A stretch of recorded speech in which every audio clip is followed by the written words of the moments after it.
Okay everyone, welcome back to the channel for another video on GT Sport, and we're back with our weekly attempt at the new daily races that have changed today. So first up we have Daily Race A, and it's at one of the Tokyo tracks. It's one of the tracks that we very rarely use. I think I've only ever done this track twice in an FIA, never in a daily before in terms of racing it, because I don't really like the track.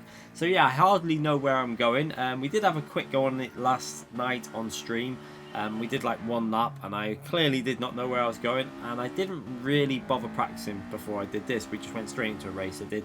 I think I did one out lap before we went into the actual race. So we're starting from P12, and we're just going to pretty much wing it as we go around, because yeah, it's not really my favourite track. I also think this is not the best track for racing. As you see there, the Spanish driver with a bit of an iffy connection punts into the driver in front of him, and then he just drives this other Spanish driver straight into the wall.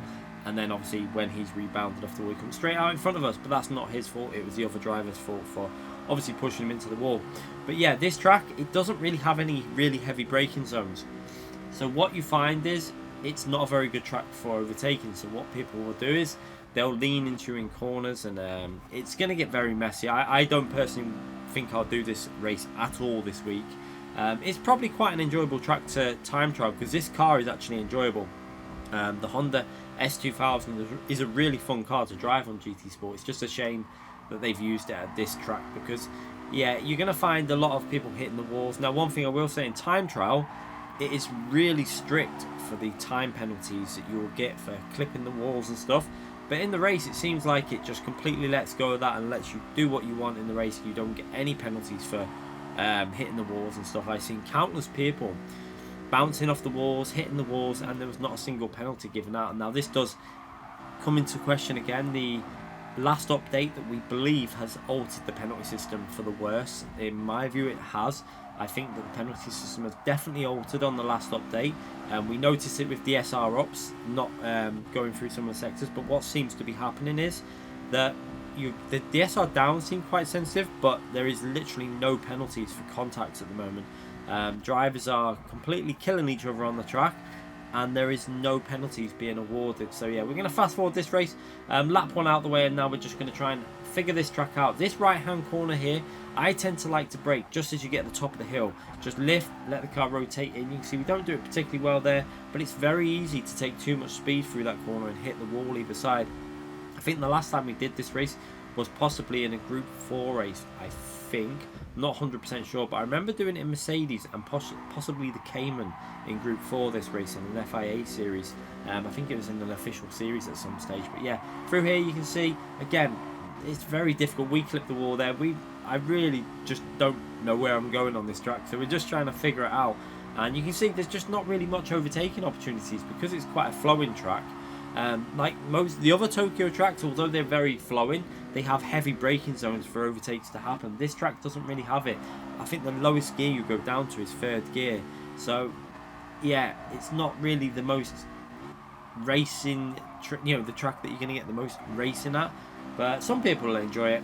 For myself, I'll be staying clear of this one. I just wanted to give you an idea of what's going on in terms of racing. So we see almost 3 wide going on up ahead of us. They're going to possibly try and attempt to go through this corner 3 wide. And again, yeah, it's probably not going to work, because again, you can see they're pushed into the wall and the other driver goes into it. We go to go down the left-hand side here, but he kind of blocks us off there.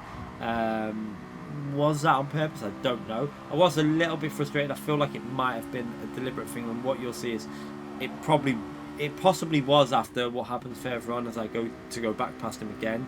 But yeah, it's a very messy race, and I will stay clear of this one. I think even this week's races in general, I think Daily Race C is probably the only one I'll do, and even that is a very, very tricky combination. I think a lot of people are going to have a hard time with that Daily Race C. A lot of people are probably just going to stick to Daily Race B, but for me, again, Daily Race B this week isn't the most imaginative. It's pretty boring. I'm pretty bored of that combination in general now. But this one, again, I think some people will enjoy this. I think a lot of people are going to have a lot of fun racing this combination. I think they're going to like it. I think they're going to enjoy the car.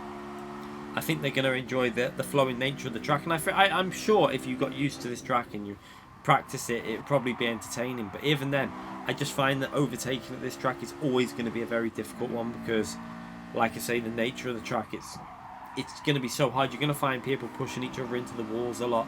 So for me, it's a no for this one. I won't be doing this week's Daily Race A because I find it doesn't really appeal to me at all. But yeah, we're on lap 4 now. We're behind the driver that we think might have tried to like block us off before. I mean, he probably had the right to it, although he just hit the wall, so probably should have stayed a little bit to the inside to give space. But then we're going to come through this right hand corner again. This is completely flat once you take this flat, and yeah, now we've got a side by side between the two cars up ahead. We're going to go to the left. The Italian gives us a space. He doesn't block us off there. He gives us a space. Yeah, I think he actually might just concede this corner now. You can see he just lets us go, and then again trying to brake at the top of that hill for this corner. Just as you come to the top of the hill, just lift and almost let it coast through the corner. Just be careful not to hit that wall on the left. Now this is a very tricky corner that we're coming up to.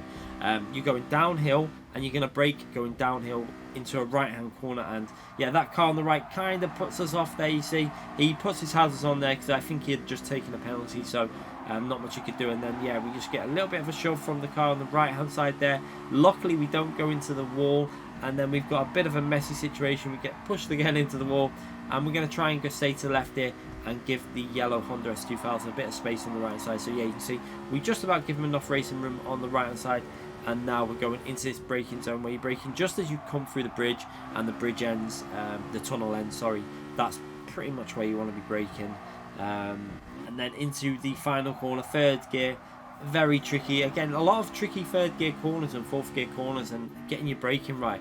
The way the camber is on the track as well, it does lead to understeering quite a bit. And again, we're going to go to the left there, but he doesn't quite block us off there. I think that was just more the way he made the mistake. And then we're going to go down the right hand side here. So you'll see now, we go down the right, and he just squeezes into all. And then the movement at the end says to me that he was trying to just basically squeeze us into the wall or block us. But that's going to happen a lot of this combination. I think you're just going to have to get used to it. If you want to race this combination, people are going to push you into the wall because the track kind of invites it. That's why I'm staying away from this one. I won't be doing this track. After this guide, I'll stay way away from it. As we see this corner again, trying to get the car. You've got to try and get the car to the apex as early as possible so you can get on the throttle early through there. I remember it from when we did FIA a long time ago. But yeah, I'm sure this is a track that once you do 5 or 6 laps, you know, and then on time trial, you'll start picking up a rhythm and you'll start finding pace and you'll get more enjoyment out of it. But yeah, we're going to come through this now. Right at the end of the race, we see the two up ahead are battling. He's trying to push him over to the left. Then the Italian brakes very early. I end up punting him a little bit, but you know what? I thought we've had enough done to us. We're going to carry on. We're going to take the P7. It was a little bit aggressive that we went to go for the move on the inside, but I think we had enough done to us to, yeah, it was just one of them. We're taking that position and we're going to end that race, and we won't be going back in that one. I will not be re-entering Daily Race A at all this week. Next up, we have Daily Race B. Now, I did try one from the back, and I think it was too early, really. When I went on did these races, it was very early because obviously with the weather, I don't really want to be racing at 1 PM, 2 PM. It was really messy. The driving standards were really low, so decided to set a lap time. We've got Sparks behind us in this race, and again, yeah, it's Interlagos in Group 3, and it's a combination that we've driven 1,000 times before. And it's not that. It's a fun combination, don't get me wrong, like when there's strategy in there, but when it's every other week, it's starting to get too repetitive for me now. It's too common. There are other combinations that PD can use for Group 3 cars that are used a lot less, you know, they're not used as much. But at the moment, it seems to be Interlagos every other week, or, you know, Bathurst or Monza, or it's all, you know, Lego Maggiore, another one that always crops up. There's other tracks that they could be using for a quick sprint race on Daily Race B. But yeah, a lot of people will enjoy it. I like the combination, but again, I'm probably not going to waste my time with this track this week because it's on every other week. I think I will mainly do Daily Race C because even though it's a very tricky combination, it's a combination that I don't think we've ever had as a daily race. I'm pretty sure we've had it as an FIA. I think it was an official race in the official season, maybe the previous year. But I don't remember ever having a daily race in the X 2019 at Le Mans. It might have popped up once before, but it's not very common. but it is a very difficult combination. I will say that about Daily Race C. But yeah, you can see in this one, we're leading the way from Sparks here in P2 on his second account. We're going to go over the line, then he's got the slipstream down the straight. We're going to break just before the 50 board on the right side, try and get it into this apex. And again, you want to take quite a bit of apex off this corner to try and straight line it as much as possible. You will gain quite a bit of time by doing that. And then you're accelerating all the way up here, and you're looking for the 100 board on the right side. Now, you can break a little bit later than the 100 board. You'll see there's a little bit of grey tarmac where you can break there, and then downshift second gear, and then just try and get it onto the curb, power out the corner, use some of the curb on the outside. Be careful not to run outside of that curb. You will pick up a penalty if you do, so just be careful of that. And then into this corner, braking just before the 50 board on the right side. Downshift the third, try and get it to rotate into the second apex there so you can get on the power, and then just brake nice and early down to second gear, use the curb on the right hand side, little squirt of the throttle there, and then use the curb on the left hand side, and then power out of it up into the next braking zone, where I brake just as you see the little bit of green AstroTurf on the left hand side. Brake at the start of that, try and get it into the apex nice and early, and on the throttle into second gear, and accelerate out the corner into the final corner. And again, for this corner, braking a little bit short of the 50 board. You'll see braking there just short of that 50 board. Try and get the car into the apex, power out of it, and then work your way up the hill, and then to finish the lap. So yeah, it's a fun track. I like Interlagos, I like Group 3 cars here, but I feel like it's overused now. I feel like they need to start mixing this combination up. It feels like it's too common. I do enjoy it, but yeah, I'm probably not gonna do much of this week. We might do 1 or 2 races here, but in general, I think I'm gonna stick to Daily Race C because it's a combination that I don't really get to grips with Le Mans very well. I do struggle at Circuit de la Sarthe, so I think I'm going to try and figure that one out this week as we have Sparks staying in our slipstream here. You can see he's staying pretty close to us. He's within 3/10 of us as we're going to go into that braking zone again, trying to make sure we brake not too late there down second gear and getting on the power as early as we can. Not really pushing the limits here. Now, once you're really up to speed here, you will find yourself probably staying in third gear and carrying the speed through that corner in the RCZ. But at the moment, I'm taking it very cautious because don't really feel that confident yet. Now, we set our lap time. I did 2 laps in time trial expecting this lap to be like P5, P7, something like that. But with it being early in the day, as Sparks has a massive moment, loses control of the car, and from that moment there, he had lost the slipstream. So it was pretty much race over then, because I think we got to about 1.1 second, 1.2, and we managed to maintain that gap. But yeah, I set this lap time expecting not to start at the front, but I tried 2 races, and both races starting at the front with this lap, because obviously early in the day, not a lot of people have set times yet, and so unfortunately didn't really have time to race it again from like a P5 to 8 position, which is where I kind of wanted to be. But yeah, that's what we have for this race. We go over the line, we take the P1, had a little bit of a battle with Sparks. It was enjoyable for a few laps, but then we get onto the main event. Now, this race for me, it's a very tricky race. I think a lot of people are going to struggle at this one.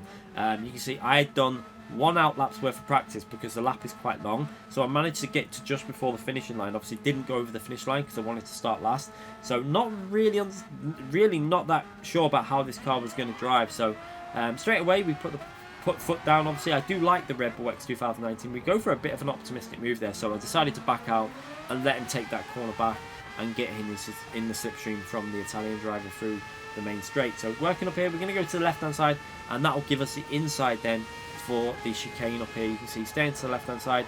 It looks like he's on a control pad because he's weaving quite a lot. We take the apex nicely there, and we managed to get that moved on and up 1 position into P13.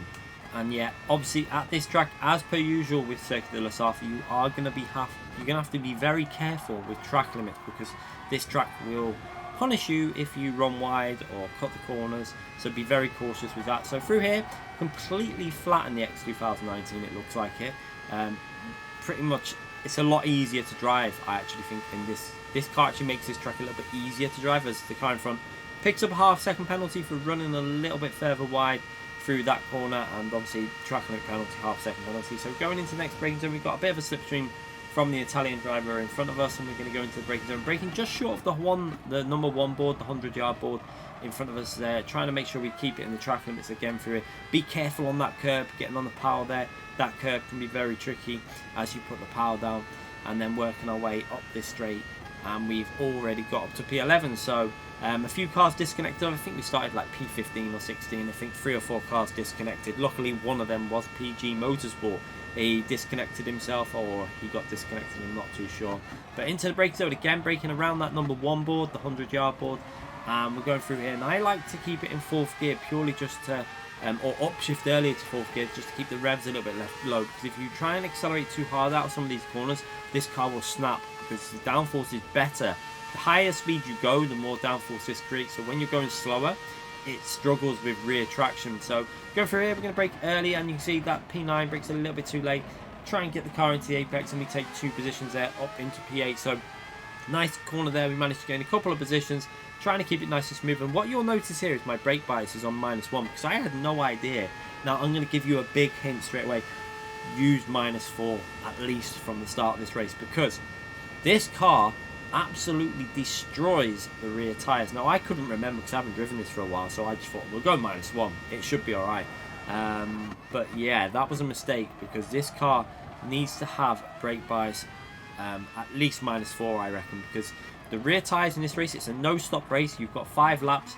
You cannot pit, because if you do, you're going to lose way too much time. The car doesn't really lose too much pace over the race.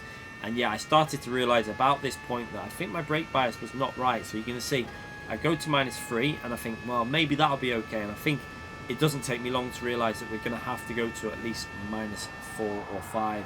So coming through here, we can see a car off the track. He's lost control through that flat. Again, this section with this car is pretty much completely flat. Even through here, if you nail it, you could probably take a lot more speed than what I'm doing here. As we downshift to 6th, you could probably do that staying in 7th gear and really take the momentum through that corner. We've got a penalty for a car up ahead. We're in P6 already, and we haven't completed the first lap.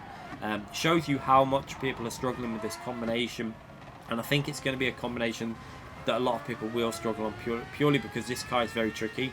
Also purely because of the tyre wear on the rears. You do need to save them rear tyres. So to do that, one thing I advise is trying to limit your downshifts. So if you can rev a gear out going into a corner, probably let it rev out rather than going up a gear and then going back down a gear, because every time you downshift, it's a little bit more wear on your rear tyres. And try and be careful with your downshifts. Now this was my first attempt, so I wasn't being very careful because I didn't really have any idea about how the race was going to progress with tyre wear. You can see I've gone to -4 because I'm starting to realise that the rear tyre wear is going to be an issue. So you can see I'm thinking, yeah, I'm going to have to start looking after these rears, because I could feel it on the car also as we take another position there up into P5.